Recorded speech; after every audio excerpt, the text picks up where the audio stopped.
नमस्कार मित्रांनो, आमच्या चॅनलवर नवीन असाल तर चॅनलला नक्की सबस्क्राईब करा, म्हणजे तुम्हाला मालिकेचे नवनवीन एपिसोड सर्वात अगोदर पाहायला मिळतील. तर तुला शिकवीन चांगलाच धडा या मालिकेमध्ये काय घडलं ते आपण बघणार आहोत. प्रेक्षकांनो, तुम्ही खूप दिवसापासून वाट बघत होते की अक्षरा आणि अधिपती कधी एकत्र येणार. ती घडी आता आलेली आहे आणि अक्षरा आणि अधिपती एकत्र येणार आहे आणि भुवनेश्वरीची वाट लागणार आहे. ते कशी आता आपण बघणार आहोत. तर अक्षरा इकडे अधिपतीला फॅक्टरीमध्ये भेटायला आली असते, ते पण मदन आणि शिवानी सोबत. तर अधिपती हा ओमकार सोबत बोलत असताना मागून अक्षरा येत असते. तो ओमकार बोलतो, अधिपती मागे बघ.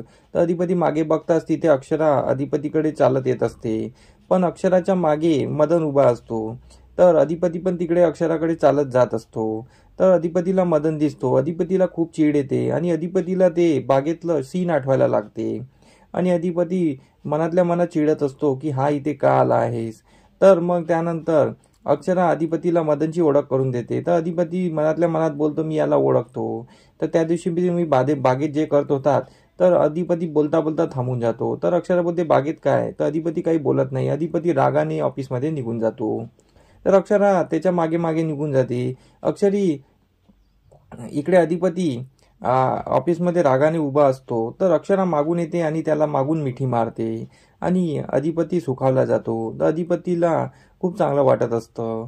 त्यानंतर अक्षरा अधिपतीला समजवण्याचा प्रयत्न करते आणि त्यानंतर अक्षरा अधिपतीला घडलेला सुरुवातीपासून सर्व सांगत असते आणि मदन कसा आला, मदननी तिला कसं सावरलं आणि मदननं का सावरलं, त्या दिवशी काय घडलं होतं, घरी आल्यानंतर भुवनेश्वरीने तिच्यासोबत कशी वागणूक दिली आणि दुर्गेश्वरीने तिच्यावर कसा हल्ला केला.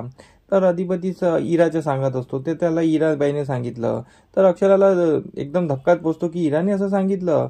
मग इकडे अक्षरा पोलीस स्टेशनचं सत्य सांगते की पोलीस स्टेशनमध्ये काय घडलं आणि पोलीस स्टेशनला कंप्लेंट कोणी दिली.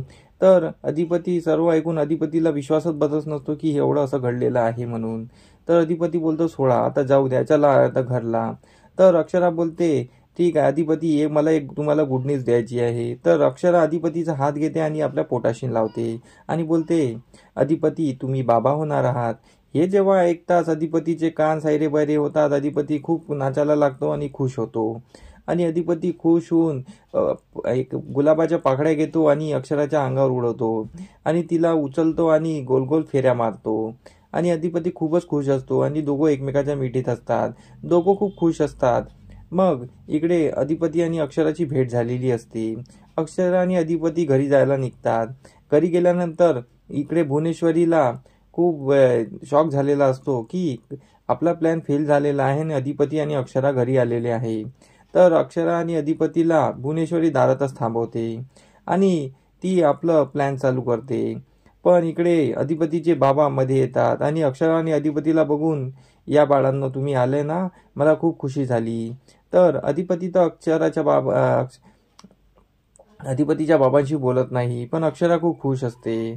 तर इकडे अधिपती आणि अक्षरा आतमध्ये येतात आणि इथेच असं मिलन झालेलं असतं. तर आता आपल्याला समोरील काही भागात हे पाहायला मिळणार आहे की भुवनेश्वरीची नांदी ठेचणार आहे आणि भुवनेश्वरीचं थोडं थोडं सत्य अधिपती समोर येणार आहे आणि अधिपती भुवनेश्वरीच्या आहारी जाऊन भुवनेश्वरीच्या आहारीच्या बाहेर निघणार आहे.